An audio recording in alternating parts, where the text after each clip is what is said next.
let's see. Mhm. It's Monday. I get to ease in. It's morning. It's rising time, so we gonna rise into this.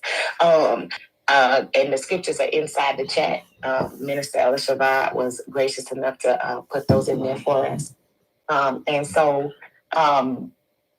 the thing is that God, He made up for it. He gave recompense. So they sold into the slavery of Yosef, the slavery of Joseph, right? And then after Joseph and his brothers are no longer with us, the same Pharaoh that showed favor to Yosef, to Joseph and his brothers, are no longer with us, right? So after the generation that would receive that blessing is no longer with us, now you get the next generation, and what do you find? Slavery. The very thing that they did to Joseph was done to them. And no, the parents didn't receive it, but their children received it, and some of their children's children received it too.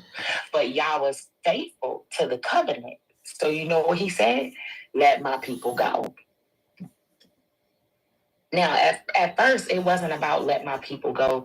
I mean, well, you know how it is, right? We just having a conversation this morning, and I want you to pick up what I'm putting down, okay?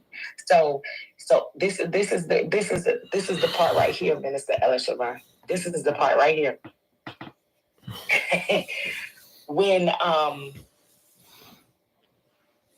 When Moses began to say,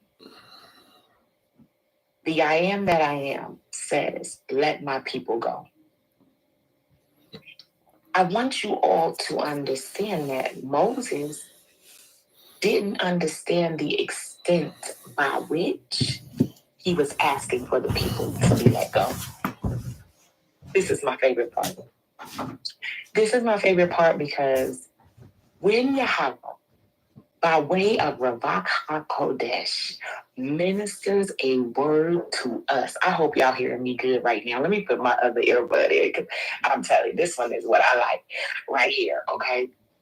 When Ravak HaKodesh ministers a word to us, we thinking, oh yeah, I heard her speak. I'm gonna move out on that word. No way. We get excited about the first word we hear. And Moses goes and says, Yahweh Allah Hayim says, let my people go. I am that I am. Says, let my people go. Stop playing with me, y'all. Stop playing with me. It's too early in the rising for this. And so he says, let my people go. And so he was asking that the people be let go for prayer, for worship. He was asking for the people to be let go for prayer and worship, for time of dedication to the Most High. That's all he was asking. They were going to come back and be slaves again. They were going to come back and still make more bricks with straw. They were going to come back to Pharaoh's house and serve. They just wanted some time set apart for the Most High. So they were asking for a small thing. So I want y'all to understand that Ravaka Kodesh has spoken a word to you, and you're excited about that word, as you should be. As you should be excited about that word. But please understand, you have not heard the fullness of the matter. See, Ravak is ministering to you based on what you can handle, not based on what's going to be done. Do you not remember exceedingly abundantly above all you could ask, think, or imagine? This is more. Do you think that Moses imagined when he asked for praise and worship time that he was going to be walking across the Red Sea? Y'all get what I'm saying? Is anybody with me in the room? He wasn't. Can y'all hear me? Oh, okay. Thank you, God, because I thought I was by myself. So, the thing is that you have to know that what he's showing you now is small in comparison to the deliverance that he's bringing into your life. It's small in comparison to what is to come. Because what happens is we look at things from the perspective of a dead season. We look at things from the perspective of watching old things pass away, and we're not able to grasp what all things becoming new actually is and actually looks like. But why, you say? Well, look at Pharaoh. Look at how Pharaoh handled his situation. I'm coming to ask you for some praise and worship time. Okay, that's what I'm asking for. And you telling me no. So you get hit with all these plagues, right? And then the final plague that you get hit with is the plague of the death of the firstborn. And you forget, what you didn't realize is, Pharaoh, you have a firstborn. Your heir is your firstborn. And since you don't want to obey by letting me go out here and praise and worship, now your firstborn is going to pass away. So now your firstborn passes away, right? And when your firstborn passes away, before we get deliverance and we go across the Red Sea, before all of you and your men get swallowed up, before all of that happens, before your son passes away, you know what your problem was? You couldn't let your pride down long enough to forgive me as your brother, because we were raised like brothers. And yeah, I know, you Pharaoh now and everything, and I done went and married a shepherd's daughter, but he's a king. And so no matter what, I'm a part of a kingdom. And you could have forgiven me as your brother, as your kingdom brother. You could have forgiven me, but you chose not to forgive me as your kingdom brother. You chose to look at me with disdain. You chose to take position over the relationship. And that's okay, right? That's okay. I see you. It's all right. But please understand that I'm not going to take position over relationship, but the relationship I'm talking about is with the Most High. So you got to either get with me, or you get right or get left, get righteous or get left. And I'm telling you right now, this ain't what you want. You don't want this smoke. And so this is what Moses is trying to explain to Pharaoh, but Pharaoh is not trying to listen because Pharaoh has a hard heart. Now, yes, Yahweh did harden his heart, and it is what it is, but nevertheless, he had a hard heart, right? And him having a hard heart meant that he wasn't able to look at things and decide, you know what, I'm going to forgive you, Moses. Yeah, you did take that dude's life. Yeah, you did cause some disruption in the family, but you know what, you my brother, and we need to work together the same way our ancestors did. Pharaoh didn't have that kind of heart. And, it was never going to be a time where Pharaoh decided that he wasn't God. So Elohim had to show him what's up. So now what happens is that lack of forgiveness trickles over into his son passing away. And when his son passes away, he decided he wanted revenge. And then after he wanted revenge, he's chasing the children of Israel, and him and his troops get swallowed up. What caused him to get swallowed up? It was his activities, but where did his activities come from? It came from the beginning of the year, and he never changed his heart posture. He never really came to understand who he was and who he wasn't. He didn't realize that he was not the I am, and that he needed the I am to move in him, right? He didn't learn anything from the past. Remember, we just talked about all the lessons that were taught through the ministers in 2024. Well, every lesson that was taught to the ministers in 2024, Pharaoh failed to grasp those messages. He forgot. He didn't care about heart posture. He didn't care about the I am that I am. He didn't care about making sure that you take what you learned from the past and you do not adhere to practices that go outside of what this culture is. He didn't submit to the Most High, y'all. His heart posture wasn't right. Like everything He didn't learn the lessons that he should have learned. So he was living life that he ended up living. But the thing that hurt him the most was that his heart was so hard that his son passed away. So the very thing that you've been waiting to birth out of you, ooh, come on. The very thing that you've been waiting, that one blessing that y'all you've been asking him for over and over and over again. And then you know what happened? You let it slip through your fingers, you let it die because of a hard heart. Because you can't let go of how mama and them hurt you. Because you don't want to let go of your power because it'll render you powerless. And you don't want to forgive your brother that made you feel powerless.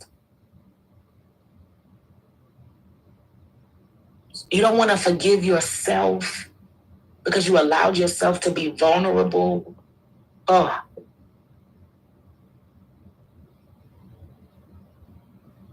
So we talked about it, right? There's an obligation to forgive. I believe that if Pharaoh met the obligation to forgive, if he would have just forgiven himself for not listening after the first 6 plagues, I mean, if he would have forgiven himself for walking in pride instead of standing on his pride after the 5th plague, ooh, if he would have just yielded himself to the Most High when he understood that he was greater than all the magistrates and all of the witches and all of the warlocks and all of the wise men, if he would have just submitted to Yah and forgave himself for being prideful after the first plague, he would still have his son now. And so some of us, I need you to hear me, y'all. Understand that it's easier to be angry about it. Understand that you've decided, I'm not even going to be angry no more. I'm letting that thing go. I ain't even messing with it no more. But I'm going to tell you what I'm going to do. I ain't going over there no more. I ain't messing with them people no more. I don't got nothing to do with them. Listen, we set apart, baby. We set apart. I don't got nothing to do with that. But see, the thing is, being set apart is not just a best hope. Staying away. It's not just about avoidance. It's about heart posture. Are you loving while being set apart? Hmm? Are you forgiven while being set apart? It's a heart posture. Because once you get on your, nah, boo, I ain't even, that's avoidance. Mm-hmm. That's avoidance. That's not the same as being set apart. When you're set apart in love, when you are set apart in love, then yeah, you don't go over there tasting, touching, you don't go adopting practices at the same time. If you saw them hurting, you wouldn't turn away. If you saw them on the street and they got hit by a car, you're not gonna look and say, oh man, so and so got hit by a car.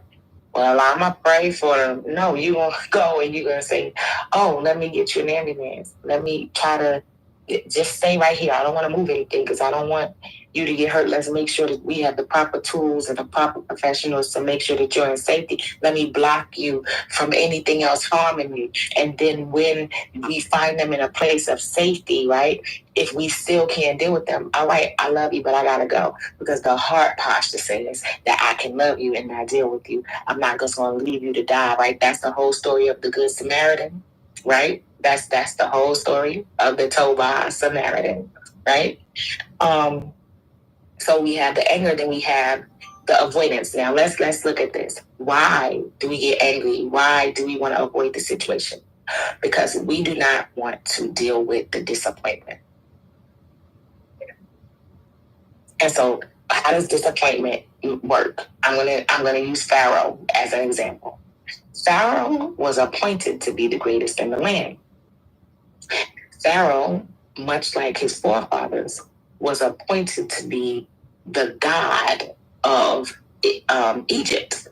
And because he was the god of Egypt, and because he was the king of Egypt, and because everything that happened had to go through him, and because he was so powerful and believed that he was the greatest in the world, according to his entitlement by way of appointment as king, as Pharaoh, anything that did not desire or need his favor to move forward was disappointing. What do you mean disappointing? Well, an appointment was made, and there is a perspective that divides the appointment. Okay, so if I say that Elohim is the one and true and only living creator of all heaven and earth, that he's Alpha and Omega, he's beginning and end, there is no God before him, right? That goes different or opposite of me saying that Pharaoh is God and there's nothing above him. You see, they can't walk together because they don't agree. So there's a die there, right? There's a die. There's a duality, right? There's double, and they can't work together because they don't agree. And what don't they want? What is it that they don't agree about? They don't agree about the appointment. So that's what happens. Like if your mom isn't doing what a mom is supposed to do, it's a disappointment. So the appointment is separated from the action, or the purpose is separated from the action. And then the same thing happens with your uncles and your aunts and your cousins and your mom, your dad, your best friend, even, right? Because you've appointed them to be your best friend. But all of the things that come along with being a best friend, they have not met those standards, and it becomes a or a divide in appointment. And this is the part that we need to let go, y'all, for 2025. Y'all ready? We the reasons we disappointed in the first place. And listen, you expect your wife to be something that you never showed her how to be. You expect your best friend to be something that you never showed him how to be. You expect your husband to be something that you never showed him how to be. You expect your best friend to be something that you never showed them how to be. You expect your work environment to show you certain graces when you haven't even shown them who you are for real. You are expecting things from this very assembly when you haven't even expressed what you have need of, when you haven't even had the conversations. And so now there's backdoor conversation about, well, we need to do this and we need to do that, and this person ain't this and this person ain't that. You expecting way too much from people that you haven't even committed to expressing the rules of this appointment. When Pastor kept this, I want y'all to understand, this is all Pastor's fault, because he kept talking about the king and the kingdom and the rule and the ruler, and the fact that there is a metrics by which the ruler has set. And that same rule applies no matter what. Unfortunately, when it comes to us, we create a metric system in our own lives that we don't express to other people. And then we find ourselves disappointed in them and disappointed in ourselves. Because I can't believe I let another person put me through this. I can't believe I let this happen to me. I can't believe. You need to believe it. Because what you didn't do was set up your standards, the standard by which you are understanding your boundaries. You didn't set it up. You didn't set up standards, boundaries, and requirements. You didn't set it up. And so now, here it is, you are screaming at the top of your lungs, and you're trying to get people to understand what it is you need from them. But you're trying to get them to understand what you need from them from the perspective of they should have already known. How dare you think that somebody knows what your requirements are? How dare you think that they know what your standards are? How dare you think they know what your boundaries are when you have not set them forth? It's time for all of this to come to death, because I'm going to tell you right now, what ends up happening is when someone disappoints you, you turn around and disappoint yourself. And now you have to go through the process of forgiveness. Not only processing forgiving the other person, but processing forgiving yourself for allowing yourself to be put in a situation where you needed to forgive them in the first place. Because you realize it's when you sit back and you think about how you opened the door for him to move like that, for them to move like that, for her to move like that. When you sit back and you think about, come on, repeating the cycle. Didn't we talk about that last week? Thank you for staying on point with it. So now, this is what I'm saying. Like, we have to get to the point where we can no longer continue to make excuses, because I'm going to tell you what those excuses do. Those excuses will keep you in, like she was saying, the cycle. You'll go back to the abuse. You'll continue to overcompensate. You'll continue to find yourself feeling like you want to hold on instead of having boundaries, right? You'll have unhealthy forgiveness practices. And instead of dealing in remorse or you'll have remorse, but you won't deal in caution. You won't guard your heart, right? And what you end up doing is you're trying to prove that you can make something happen. You sit here trying to prove yourself to be perfect. You know how many times because of trauma you try to prove yourself to be perfect, when in reality, don't nobody need you to be perfect. They just need you to be yourself. Because the sooner that you are one with yourself, the sooner that you'll come to realize the areas in which that Yah is trying to cause you to grow. And he's not trying to cause you to grow so you can impress somebody else. He's trying to cause you to grow so that you can work out your own soul salvation. It's really that simple. It's not about, you can be a light in the midst of the darkness, but you got to be a light to yourself first. Listen, my brother said today, he said, introduce yourself to you. He said, introduce yourself to you before you introduce yourself to me. Introduce yourself to you before you introduce yourself to me. What do you know about yourself? How many times have you disappointed yourself, and how many times have you decided to forgive yourself? And this is what the reason I'm talking about this is because in 2024, I have watched and I have prayed. And you know what? I keep seeing y'all forgiving everybody but you. I keep seeing it. Every time I turn around, you want to forgive everybody but yourself. You want to give this person a second chance and that person a second chance, and y'all all praying. I've been sitting, I've been watching, I've been listening. Y'all all praying about how to do right to other people. But in this season right now, when it's time for the dead things come, I hope y'all hearing me. Let everything that should have passed away in this season pass out of your life. Forgive yourself for the decision that you thought you should have made that you didn't make. You're already in the consequence. Listen, all decisions, they have benefits and consequences. It just depends on what you decide and what you choose. And let me tell you something about consequences. If you learn how to benefit from the consequence by making it a lesson, by allowing yourself to forgive yourself, by building on it as a building block. Listen, those children of Israel, they made bricks with no straw. You can make building blocks with forgiveness and of yourself. You can make building blocks with the lessons you learned through your journey. Do you hear me? So I'm not hearing it. Not no more.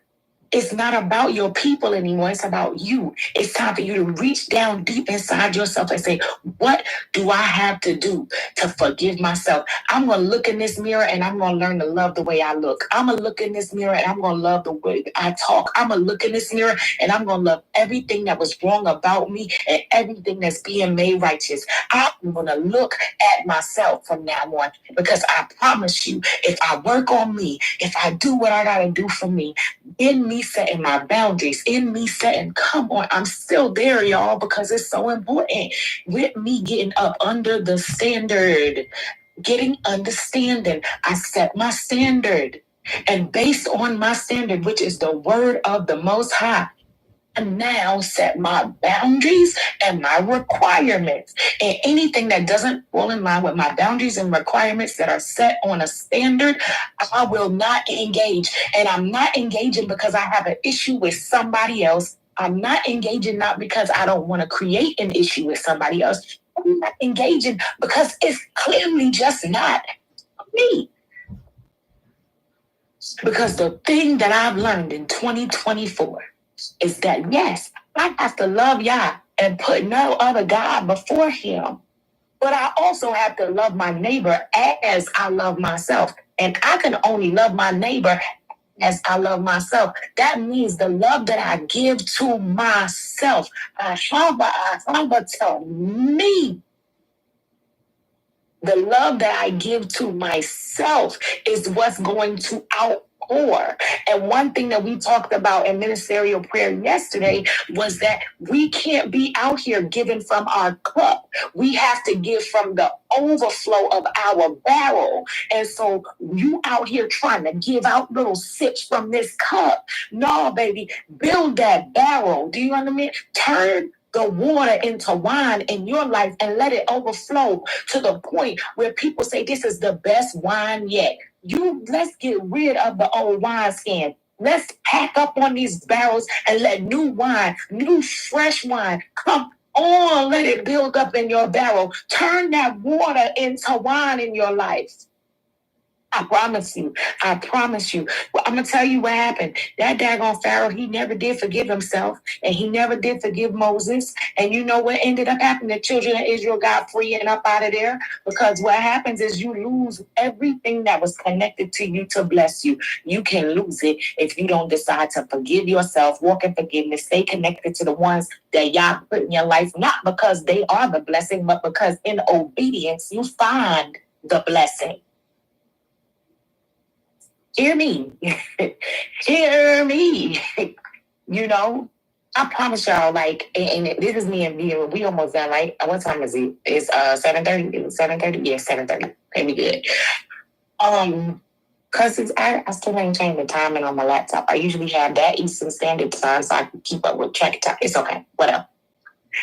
The thing is that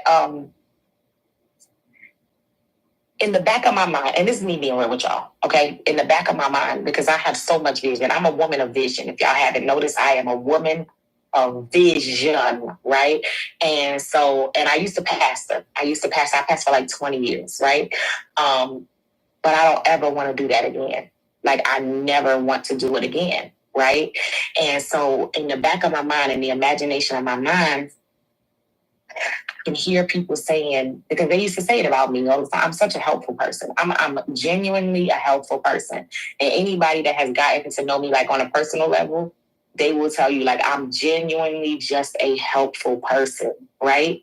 The thing is, when I was younger though, I had this thing being in church. They always felt like, you know, here she is trying to come and take over. They saw my gifts. Hear me? They saw the gifts because I'm an apostle. I'm an apostle. I can bring order to any situation. I can set appointment. Do you hear me? I can set appointment. I can make sure that everybody's in line with what they're doing. I'm here, right? But that's still support. That's not overall vision. That's not overall vision.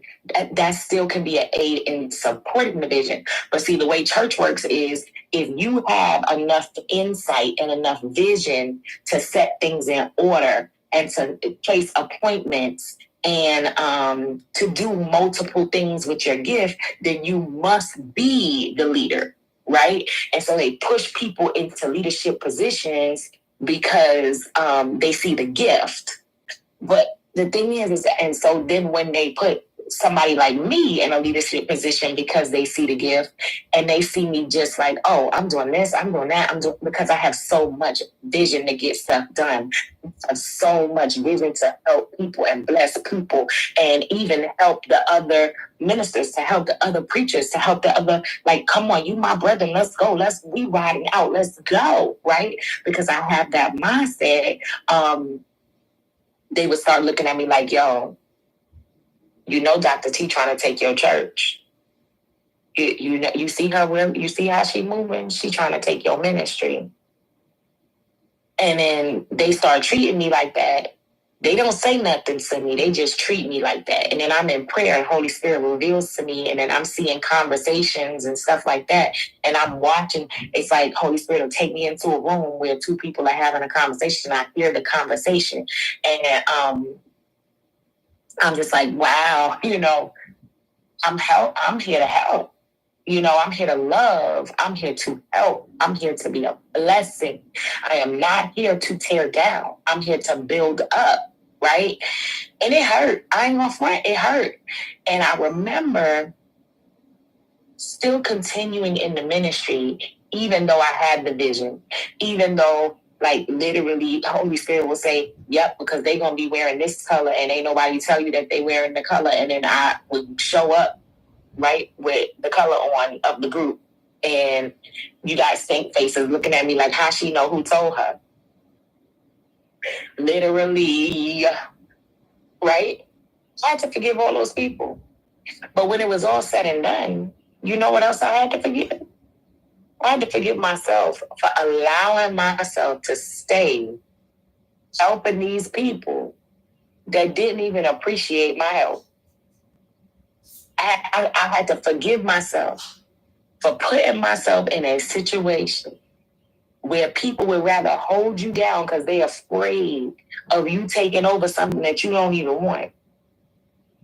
I'm being honest, Pastor Kofi deals with a lot of headache when it comes to SOC, literal headache. I'm praying for his body constantly. I'm praying for Elder Maya's body constantly. I'm praying for their mental, emotional health constantly. Why? Because the burden of the ministry is great. How do I know? I pastored the church for 20 years. I never want to do it again. And then for them to do it virtually, where they have to travel from state to state and make sure that each group is able to have some time with them,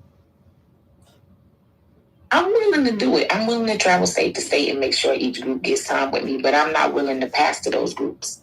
I'm not willing, because when it's all said and done, right?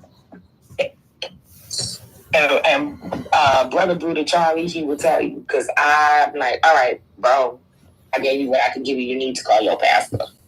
Like, literally, right? I'm not playing. I love each and every one of y'all, but if it gets to that point, I'm like, oh, yo, bro, you need to call your pastor. I ain't your pastor. Like, seriously. And maybe that's not what you want to hear from me, but I keep telling you I'm the realest of the real, okay? The thing is that I will walk you through, but then there will come a point. Right, my capacity is reached. I don't have it. I don't have it to give anymore. So I'm going to send you to where you need to go. And then another thing is like me not being the senior pastor of this this family, right? Or the senior leader of this family. Me not being that means that I'm anointed for a certain group of people, because there's other ministers that are anointed for another group of people. I don't have to take on the whole work by myself. I don't have to, because I'm not, that's not my placement. That's not my position. However, I'm available to each and every one of you. Whenever I have something going on, I always invite everybody, right? And I'm here to give, I'm here to serve, but I'm not here to take over. I had to forgive myself. I don't know what y'all forgiving y'all. So I had to forgive myself for putting myself in positions where people wanted my gift, but they didn't want me. I had to forgive myself.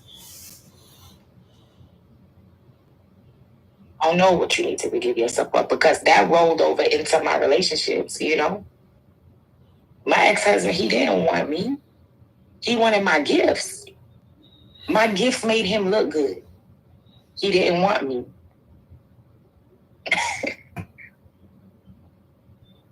He didn't want me. I even had to come to grips with, I had to train my children to want me as their mom. Hope y'all hearing me today. I had to train my children to want me as their mom and not just want me for what they could get from me. Because I was giving gifts, like giving gift physical and mental, emotional, spiritual. And all they knew was I was a giver.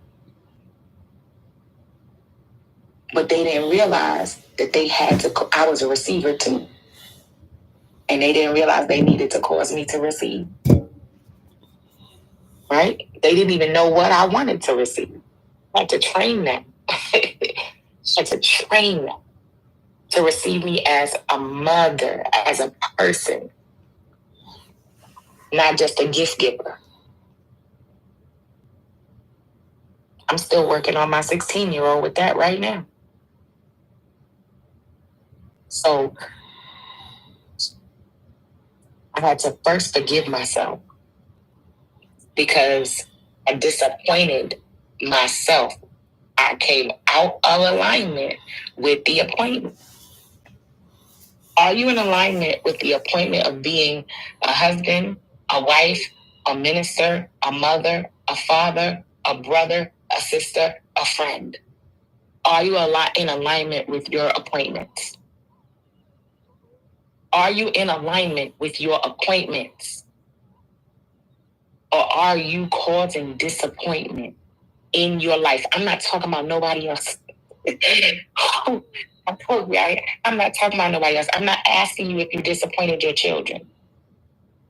I'm not asking you if you disappointed your children, because I promise you, the only reason you've ever disappointed your children is because you didn't take a stand to not disappoint yourself.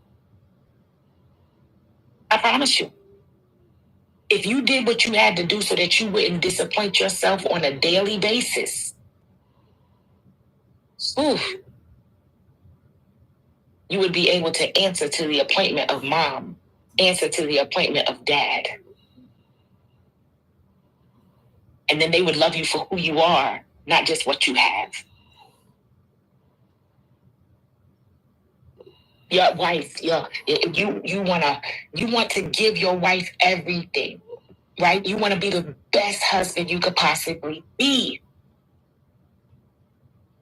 But do not build the basis of your relationship on what you can do for her, right?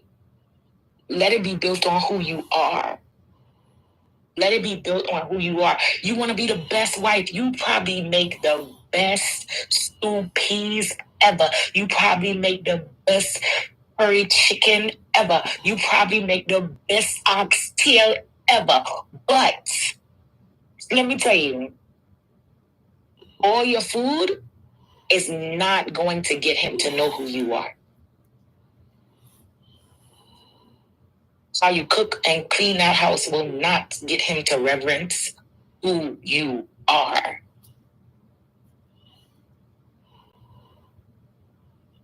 So the man thinks he can buy himself. The woman thinks she can cook herself. That's not how it works. Right, Cole? Vulnerability and transparency.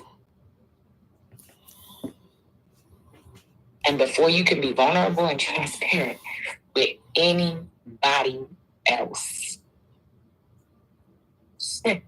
you gotta do it for yourself.